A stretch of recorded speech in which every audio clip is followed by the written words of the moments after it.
the crystallization of desire into action. You have learned that everything we create or acquire begins in the form of desire. Desire is taken on the first lap of its journey from the abstract to the concrete in the workshop of the imagination, where plans for its transition are created and organized. In Chapter 3, Desire, you were instructed to take 6 practical steps to begin translating your desire for money into its monetary equivalent. One of the steps you must take is the formation of a definite, practical plan or plans through which this transformation may be made. Following are the basic instructions for making practical plans. Ally yourself with a group of as many people as you may need for the creation and carrying out of your plan or plans for the accumulation of money, making use of the Mastermind principle. Compliance with this instruction is absolutely essential. Do not neglect it. Editor's comment: the Mastermind Alliance is built of 2 or more minds working actively together in perfect harmony toward a common goal. This concept was introduced in Chapter 6, Specialized Knowledge, and is described in more detail in Chapter 11, The Power of the Mastermind. This is the end of the editor's comment. Before forming your Mastermind Alliance, decide what advantages and benefits you may offer the individual members of your group in return for their cooperation. No one will work indefinitely without some form of compensation. No intelligent person should request or expect another to work without adequate compensation, although this may not always be in the form of money. Arrange to meet with the members of your mastermind group at least twice a week, and more often if possible, until you have jointly perfected the necessary plan or plans for the accumulation of money. Maintain perfect harmony between yourself and every member of your mastermind group. If you fail to carry out this instruction to the letter, you may expect to meet with failure. The mastermind principle cannot work where perfect harmony does not prevail. Keep in mind these facts. You are engaged in an undertaking of major importance to you. To be sure of success, you must have plans that are faultless. You must have the advantage of the experience, education, native ability, and imagination of other minds. This is the way it has been done by every person who has accumulated a great fortune. No individual has sufficient experience, education, natural ability, and knowledge to ensure the accumulation of a great fortune without the cooperation of other people. Every plan you adopt for making money should be the joint creation of yourself and every other member of your mastermind group. You may originate your own plans, either in whole or in part, but see that those plans are checked and approved by the members of your Mastermind Alliance. If your first plan fails, try another. If the first plan that you adopt does not work successfully, replace it with a new plan. If this new plan fails to work, replace it with still another, and so on, until you find a plan that does work. Right here is the point at which the majority of people meet with failure, because of their lack of persistence in creating new plans to take the place of those that fail. The most intelligent person living cannot succeed in accumulating money, or in any other undertaking, without plans that are practical and workable. Just keep this fact in mind, and remember when your plans fail that temporary defeat is not permanent failure. It may only mean that your plans have not been sound. Build other plans. Start all over again. Temporary defeat should mean only one thing: the certain knowledge that there is something wrong with your plan. Millions of people go through life in misery and poverty because they lack a sound plan through which to accumulate a fortune. Your achievement can only be as good as the plans you make. You are never whipped until you quit in your own mind. James J. Hill, who was the greatest railroad builder of them all, met with temporary defeat when he first tried to raise the capital needed to build the Great Northern Railroad from the east to the west. But he turned defeat into victory through new plans. Henry Ford met with temporary defeat not only at the beginning of his automobile career, but even after he had gone a long way toward the top. But he, too, created new plans and went marching on to financial victory. We see people who have accumulated great fortunes, but we often recognize only their triumph, and we overlook the temporary defeats that they had to surmount before arriving.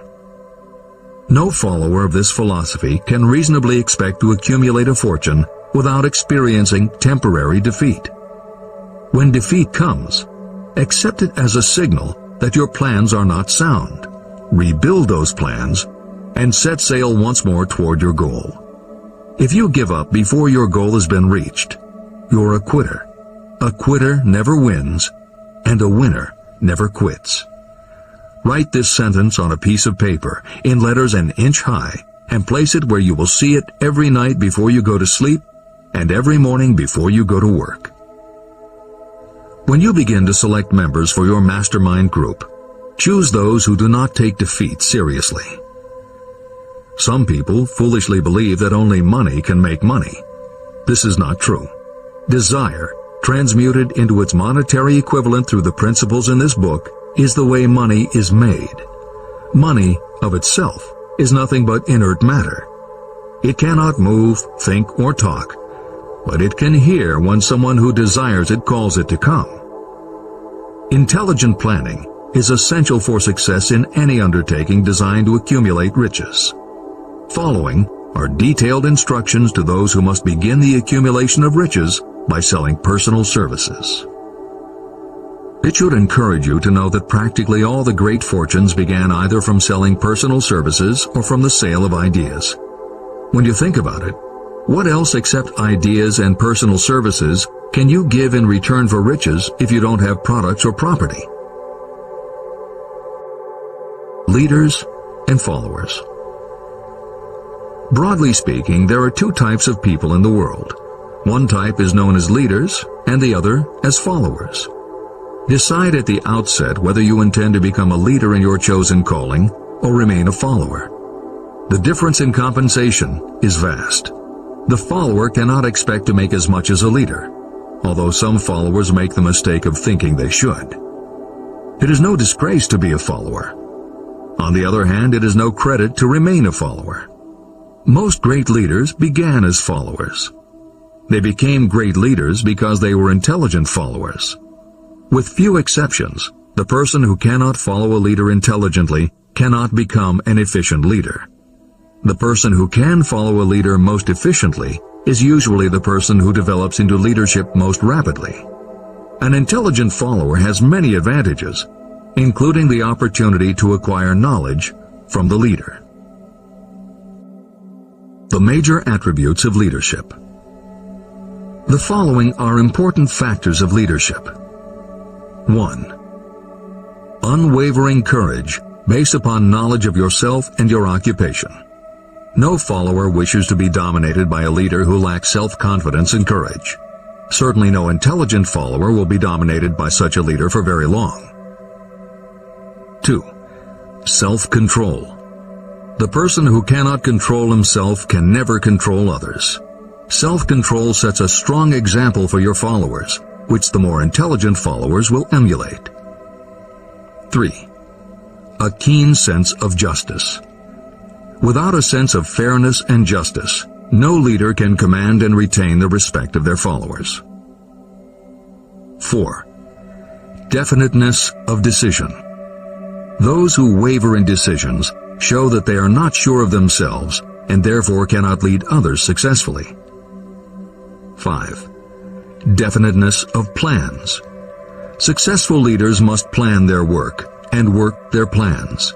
Leaders who move by guesswork, without practical definite plans, are like a ship without a rudder. Sooner or later, they will land on the rocks. 6. The habit of doing more than paid for. One of the penalties of leadership is the necessity of the leaders to willingly do more than they require of their followers. 7. A pleasing personality. Leadership calls for respect. Followers will not respect a leader who does not grade high on all of the factors of a pleasing personality. 8. Sympathy and understanding. Successful leaders must be in sympathy with their followers. Moreover, they must understand them and their problems. 9. Mastery of detail. Successful leadership calls for mastery of the details of the leader's position. 10. Willingness to assume full responsibility. Successful leaders must be willing to assume responsibility for the mistakes and the shortcomings of their followers. If a leader tries to shift this responsibility, that leader will not remain the leader. If one of your followers makes a mistake or is incompetent, you must consider that it is you who failed. 11. Cooperation. The successful leader must understand and apply the principle of cooperative effort and be able to induce followers to do the same. Leadership calls for power, and power calls for cooperation.